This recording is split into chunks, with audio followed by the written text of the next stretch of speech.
Bonjour à tous, aujourd'hui je vais vous parler du Dernier des Juifs, un film avec Agnès Jaoui qui est sorti le 24 janvier.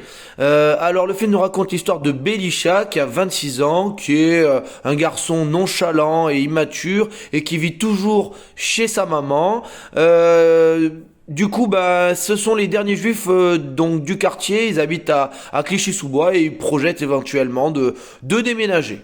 Alors, j'ai trouvé que c'était un film plutôt moyen. J'avais entendu dire que c'était encensé par la critique et tout ça. Bon, j'avoue ne pas trop comprendre. Alors déjà, c'est une comédie. Bon, le film, on va dire, est relativement léger, même s'il y a une partie dramatique. Bon, ça reste quand même un film assez léger.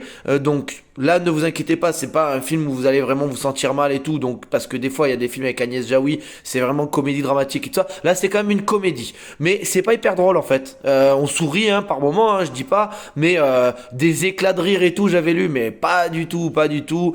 C'est mignon, voilà, c'est mignon, mais ça fait sourire et franchement, c'est loin d'être un film où vous allez vous fendre la gueule. Donc là, ça, que ce soit clair et net. Donc bah, finalement, le principal atout du film, il est déjà raté en fait, parce que si on va voir une comédie et que c'est pas hyper drôle, bah c'est quand même dommage.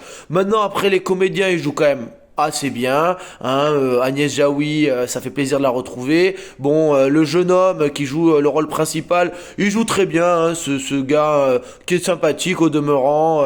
Voilà, les personnages secondaires aussi sont plutôt sympas. Donc c'est un peu un vérité si je mens, voilà, c'est la vérité si je mens, puis dans le sens où voilà, c'est quand même très très axé sur le judaïsme, hein, c'est un film là-dessus, hein. Donc c'est pour ça que je dis ça, mais alors la vérité si je mens, c'est 100 fois plus drôle, hein, clairement, 100 fois plus drôle. Donc c'est ce style de film là, mais bah là en beaucoup moins bien, clairement. Et en plus de ça, la partie donc la deuxième partie qui est censée être une partie un petit peu plus dramatique. Moi, je trouve pas que ça marche très bien. Il n'y a pas vraiment d'émotion qui arrive au spectateur. Donc, bah, c'est un peu un échec. Hein. Je trouve que ce film est un peu raté dans ce qu'il essaie de faire.